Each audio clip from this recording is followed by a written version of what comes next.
We have a special for you in this video.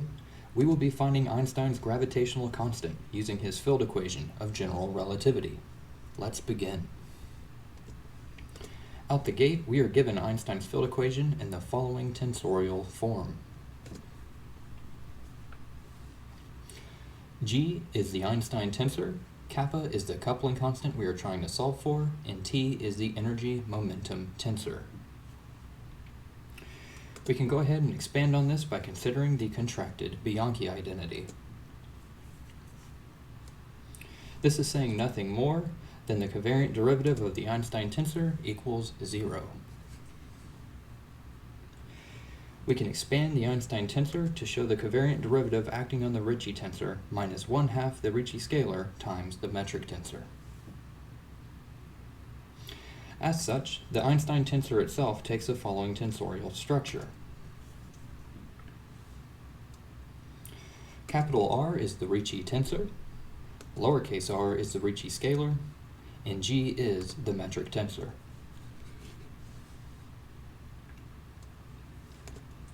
Using this relation, we will expand the Einstein field equation in component form as follows.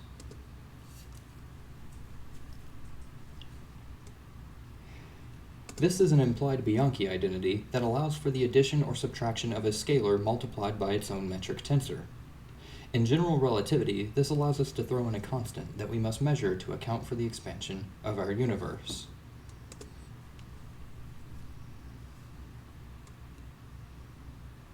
For this reason, capital lambda is referred to as the cosmological constant. It is, in fact, this term that accounts for the intrinsic vacuum energy of spacetime itself. We can bring back the equation and remind ourselves that we are solving for kappa.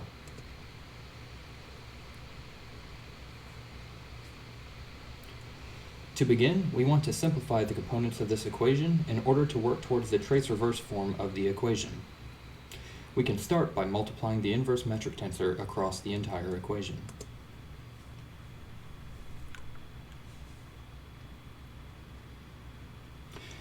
Applying the inverse metric tensor to each term yields a much simpler equation to work with already.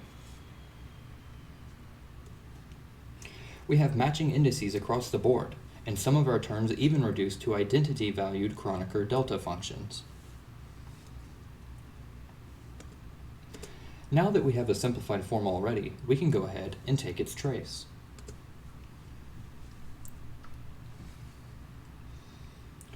The trace of this Ricci tensor on the far left with matching indices is equal to the Ricci curvature scalar. It's a slight bit more subtle for finding the trace of the Kronecker delta, however. In this case, though, the Kronecker delta itself evaluates to a 4x4 identity matrix. If the trace of a square matrix is just the sum of its diagonal elements, then the trace of the Kronecker delta in this case equals 4. It follows from the trace of the Ricci tensor that the trace of the energy momentum tensor equals the energy momentum scalar. We can now write out a simplified equation with all the above information. This gives the Ricci scalar minus 1/2 the Ricci scalar times 4 minus lambda times 4 equals kappa t.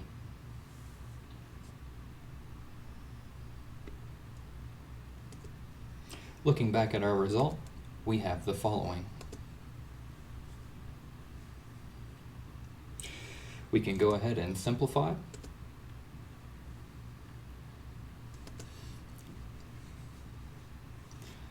Algebraically solve for r,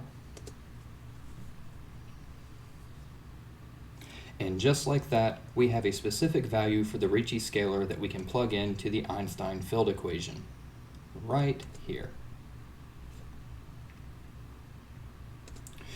We can go ahead and plug in that obtained value.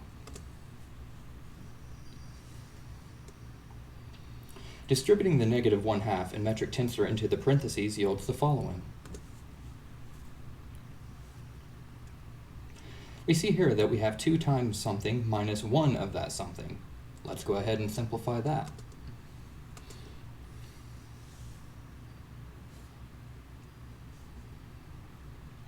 We can finally isolate the Ricci tensor and factor out kappa.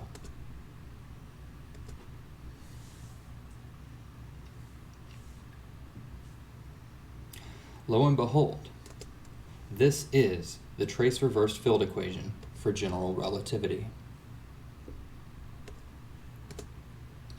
We see that spacetime geometry is entirely dependent on the energy present within that spacetime. It should thus be noted that gravity is not only the curvature of spacetime, it is the interplay of both energy and spacetime geometry as a whole. Spacetime can't curve without energy, and yet the gravitational field will still be present nonetheless, everywhere in spacetime. It is unfair to say that gravity is as such solely described by curvature of a manifold, as this does not give us remotely the full story. If a spacetime does not undergo curvature due to a lack of energy, this is because of gravity, not a lack of it. If it worked any differently, we would see another result.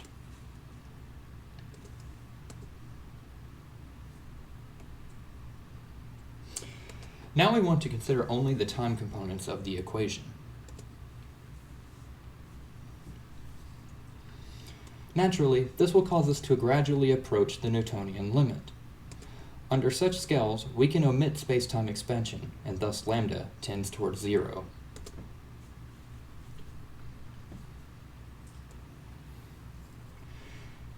We are interested in the time components as these will give us the fundamental relations concerning time and energy as per Noether's theorem. Bringing the equation back over again.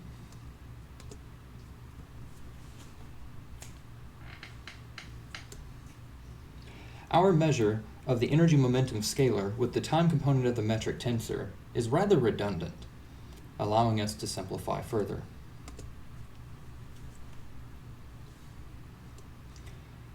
Solving the terms inside the parentheses and multiplying by kappa yields the following.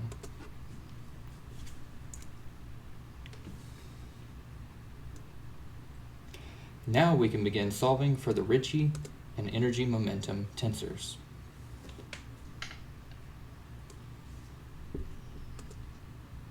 Our equation, as seen before, is in the form we need. We will begin by solving for the energy momentum tensor. The time component of the energy momentum tensor is equal to rho times the tensor product of velocity 4 vectors, in this case their time components exclusively. Rho is equal to mass density. Our simplified velocity 4 vector takes the following form.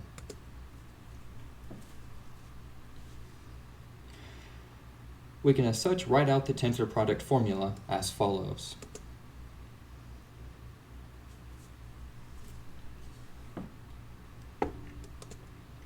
With that information out of the way, we can easily solve for the energy momentum tensor by taking the outer product of a row vector with a column vector, all multiplied by rho.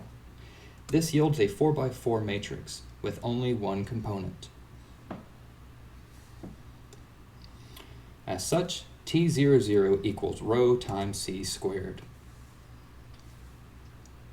This just so happens to be equivalent to E equals mc squared. Of course, this is not coincidental.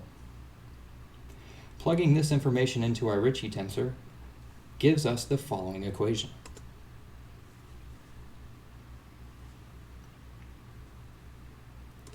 We will bring that equation back around to keep track, noting that we still wish to independently solve the left side of the equation. To do this, we will consider that the time component of the Ricci tensor is proportional to the Laplacian of a Newtonian gravitational potential.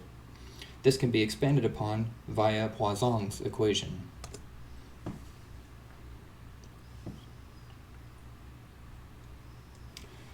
Our units are only slightly incorrect if we want this to be an exact equality. As standard, we will divide by a factor of c squared.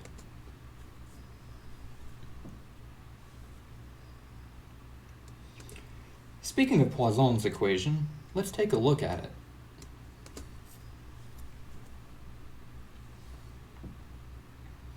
G is Newton's gravitational constant, and it will indeed be important to the underlying behavior and meaning of kappa in Einstein's field equation. Recalling the equation we wish to solve for, however, we can go ahead and plug in our information from Poisson's equation into the Laplacian term of our tensor equation.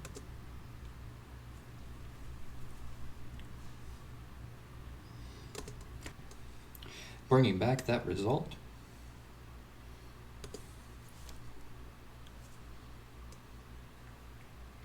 we can simply plug in our prior information for the Ricci tensor. As we showed from the Poisson equation, we will end up with the following.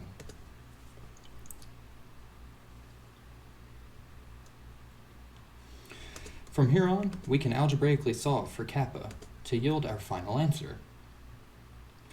Rho cancels from both sides of the equation here. We can bring the leftmost c squared term to the other side of the equation to yield c to the fourth power. Then we can get rid of that 1/2 by multiplying 2 across the equation.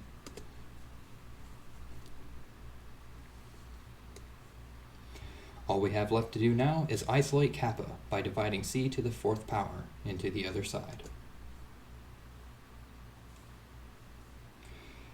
This constant tells us that it takes a tremendous amount of energy to establish a noticeable amount of curvature in spacetime. This is indeed the rigidity of spacetime itself. However, as part of a larger equation, Einstein's field equation predicts the existence of gravitational waves, black holes, gravitational time dilation, and the notion that gravity is not a force, but rather a system resulting from the interplay of energy with geometry as a cohesive unit. Here we will see the full Einstein field equation with this constant.